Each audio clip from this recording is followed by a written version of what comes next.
అతను పేరు మోసిన క్రిమినల్ లాయర్. అతని సర్వీస్ లో ఎంతో మంది దొంగలకు నేరస్తులకు శిక్ష పడేలా చేశాడు.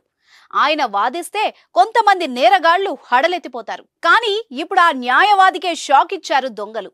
ఏకంగా అతని ఇంటికే కన్నం వేశారు. ఒంగోలుకు చెందిన ప్రముఖ న్యాయవాది మోహన్ దాస్ ఇంట్లో చోరీ జరిగింది.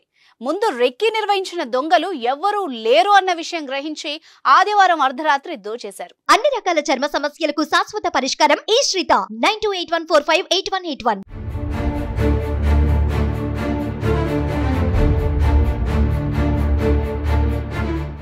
న్యాయవాది మోహన్ దాస్ ఒంగోలులోని దేవుడి చెరువు ప్రాంతంలో నివాసం ఉంటున్నారు. తెలిసిన వారి పెళ్లి ఉండడంతో నెల్లూరు వెళ్లారు. ఇది గమనించిన దొంగలు ఇంటి వెనక వైపు ఉన్న తలుపు గడి పగలగొట్టి లోపలికి చొరబడ్డారు. బెడ్రూమ్ లో తలుపును కూడా విరగొట్టి బీరువాను ఇనుప రాడ్తో పెకిలించారు. అందులో ఉన్న 10 లక్షల నగదును ఎత్తుకెళ్లిపోయారు. అయితే తెల్లారేసరికి పని మనిషి వచ్చి చూడగా బీరువాలో ఉన్న దుస్తులు చెల్లా చెదురుగా పడేసున్నాయి. వెంటనే ఆమె యజమానికి సమాచారం ఇచ్చింది. దీంతో హుటాహుటిన మోహన్ దాస్ ఒంగోలు చేరుకున్నారు.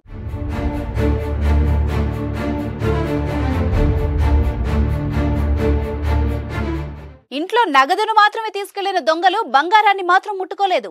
ఇల్లంతా వెతికి ఎక్కడ నోట్ల కట్టలు దొరికితే వాటిని ఎత్తుకెళ్లారే తప్ప బీర్వాలో 30 సవర్ల బంగారం ఉన్నా దాని వైపు కన్నెత్తి చూడలేదు. దీంతో పలు అనుమానాలు వ్యక్తం అవుతున్నాయి. అదేవిధంగా ఇంట్లో ఉన్న కుక్క కూడా దొంగలు వచ్చిన సమయంలో అరవలేదని తెలుస్తోంది. కొత్త వాళ్లు వస్తే ఎగిరి పడిపోయే కుక్క దొంగల్ని చూసి అరవకపోవడంపై మోహన్ దాస్ ఆశ్చర్యం వ్యక్తం చేస్తున్నారు. దానికి మత్తుమందు ఇచ్చినట్టు భావిస్తున్నారు. చోరీ జరిగిన విధానం చూస్తే ఎవరో తెలిసిన వాళ్ల పనే అని అనుమానం వ్యక్తం చేస్తున్నారు.